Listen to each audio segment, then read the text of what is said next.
Maple syrup urine disease by Ben Genovese and Zeke Rached.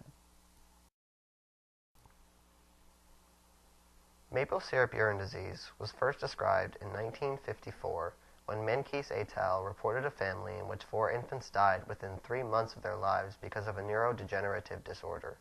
It was reported that the urine of these infants had an odor which resembled maple syrup. Thus, this disorder would become to referred as maple syrup urine disease. Maple syrup urine disease is present in 1 of every 185,000 infants. A slight majority of these patients are diagnosed at birth and can be immediately addressed. Initial symptoms include lethargy, poor appetite, weak sucking ability, maple sugar odor in bodily fluids like urine, sweat, and earwax, and irregular sleep. These symptoms are commonly found in infants below the age of 5. Intermediate symptoms include seizures, neurological deficiencies, feeding problems, poor growth, and developmental delays.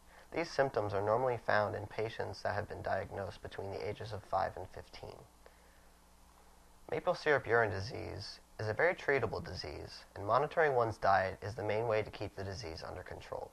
This will be explained more later in the PowerPoint. Molecular genetics of MSUD. The genes affected by this disease include BCKDHA, BCKDHB, DBT, and DLD. The BCKDHB gene is the primary mutated gene because of its size compared to the rest of the genes that can be mutated. At over 230,000 pairs, the average length is roughly 100,000 base pairs. The BCKDHB gene is the largest of the 4 and is the most common of the 4 to be mutated and cause MSUD. Branched chain alpha-keto acid dehydrogenase enzymes are coded for by this gene, which break down the amino acids leucine, isoleucine, and valine, these of which cause MSUD. This gene is located on chromosome number 6 and has been sequenced for research on MSUD.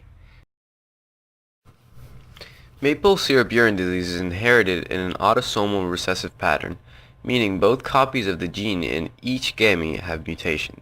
The Punnett square model looks as it does below, yielding a 25% chance of being diagnosed, a 50% chance of being a carrier, and 25% chance of being mutation-free. MSUD is a fairly uncommon disease.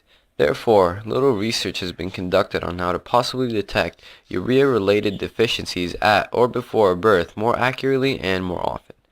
This would allow doctors to create a dietary plan before any severe neurological or physiological issue arise due to the buildup of the 3 BCAAs, leucine, isoleucine, and valine.